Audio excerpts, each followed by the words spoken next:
জয় হিন্দ বন্ধুরা। তো বন্ধুরা, তোমরা কাল থেকেই জানো যে একটা খুবই খারাপ ঘটনা ঘটে গেছে। আমাদের বীর শহীদ সিআরপিএফ জওয়ান অরূপ সাইনি দাদা আমাদের এই দুনিয়ায় নেই। সে শহীদ হয়ে গেছে দেশের জন্য। তো তোমরা অনেকে আমাকে প্রশ্ন করছো, মেসেঞ্জার থেকে প্রশ্ন করছো, কেউ কমেন্টে জিজ্ঞাসা করছো যে দাদার কি হয়েছিল, কি করে এরকম হলো। তো আমি এর আগের বছর সেপ্টেম্বর অক্টোবর মাস করে মণিপুরে ছিলাম, তো খুব একটা বেশি সময় থাকিনি আমি মণিপুরে। তো আমি আমার ইউনিটের ওইখানে যারা আছে তাদেরকে ফোন করেছিলাম, ফোন করে জিজ্ঞাসা করলাম যে সেদিন কি হয়েছিল। তো তারা আমাকে যেটা বললো আমি তোমাদেরকে সেটাই শেয়ার করছি।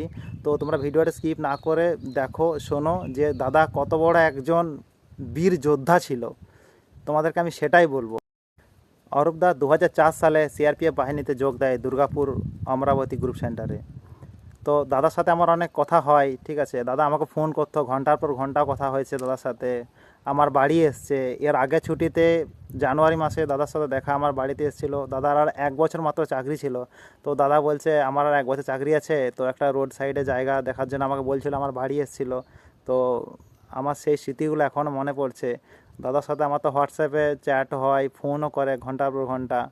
হ্যাঁ, তো তোমাদেরকে আমি যেটাই বলবো যে দাদা কাশ্মীর থেকে পোস্টিং এসেছিলো 128 ব্যাটালিয়ানে। 128 ব্যাটালিয়ান আসামে ছিল। তো তোমরা অনেকেই জানো যে মণিপুরে জাতিগত একটা দাঙ্গা চলছে। তো বিগত 1.5 বছর ধরে দাঙ্গা চলছে। তো সেই দাঙ্গার কারণে দাদার ইউনিট মণিপুরে যায়। তো মণিপুরে দাদা থাকতো ইম্ফলে। ইম্ফল থেকে ইলেকশনের কারণে মণিপুরের বিষ্ণুপুর ডিস্ট্রিক্টের আইআরবি ইন্ডিয়ান রিজার্ভ ব্যাটালিয়ানের পোস্টে ডিউটি করছিল। তো শুক্রবার দিন রাত 10টার পর, মোটামুটি 12টা নাগাদ, প্রায় 12টা বাজবে তখন। তো তোমরা তো জানো রাতের বেলায় সব জওয়ানরা ডিউটি থেকে এসে খেয়ে দিয়ে রেস্ট করে।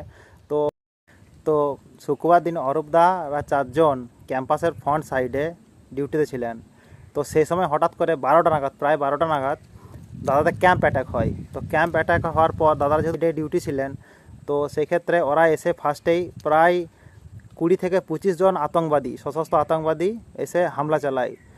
তো যখনই হামলা চালায় তখন ওরা গ্রেনেড মানে হচ্ছে বোম, ঠিক আছে। বোম হামলা করার পর দাদাদের মানে অরূপদার পায়ে লেগে যায়, ঠিক আছে। আর ফায়ারিং করতে শুরু করার সময় যে একটা এসআই সাহেব সঙ্গে সঙ্গে শহীদ হয়ে যায়। ওনার বুকে গুলি লাগে। ওনার নাম এন সরকার। তো আর অরূপদার পায়ে গ্রেনেড লাগার পর অরূপদার প্রায় পাটা উড়েই যায়। তারপর অরূপদা যখন যেতে না পারে, তখন আতঙ্কবাদীরা খুব কাছ থেকে তার পেটের ডান সাইডে গুলি করে। তো তারপর পেটে ডান সাইডে গুলি করার পর যে দাদাদের 5 জনের যে টিমটা ছিল, সেই টিমটা আতঙ্কবাদীদের সাথে প্রায় 40 মিনিট ধরে ওই অবস্থাতে গুলি লড়াই লড়ে আর তাদেরকে মুখ্য জবাব দেয়। তো তারপর দাদা 40 মিনিট গুলি লড়াই করার পর দাদা বাড়িতে ফোন করে ওই রাত্রেই 12টার সময়। দাদা ওয়াইফকে ফোন করে বলে তার ওয়াইফকে যে আমাদের ক্যাম্পে জঙ্গি হামলা হয়েছে, ক্যাম্প অ্যাটাক হয়েছে, আমার আইডিতে গ্রেনেডে আমার একটা পা উড়ে গেছে, আমার পেটে গুলি লেগেছে, আমি আর বাঁচবো না। তো আমার বাচ্চাদেরকে এবং আমার পরিবারকে খেয়াল রেখো। তো এই বলার পর দাদা প্রায় 10-12 সেকেন্ডের মতন কথা হয় বৌদির সাথে। তারপর আর ফোনে পাওয়া যায়নি। এরপর তোমরা একজন ভাবো যে দাদা কত বড় বীর যোদ্ধা। হ্যাঁ, 40 মিনিট প্রায় ওই অবস্থাতে আতঙ্কবাদীদের সঙ্গে লড়াই করে চলেছে। তারপরও বাড়িতে ফোন করেছে, বৌদিকে বলেছে। তোমরা ভাবো দাদা কত বড় একজন বীর যোদ্ধা ছিল। আর বৌদিকেও ভাবো যে ওই অবস্থাতে যদি কোনো জওয়ান বাড়িতে ফোন করে এরকম বলে, তার কি অবস্থা হয়, কতটা কষ্ট, কতটা কষ্ট তোমাদেরকে আমি বলে বোঝাতে পারবো না।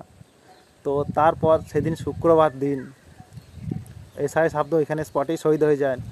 দাদাকে হসপিটাল নিয়ে গেলে, তো সেইখানে হয়তো কিছু টাইম ছিল যেটুকুন আমি জানলাম ফোন করে।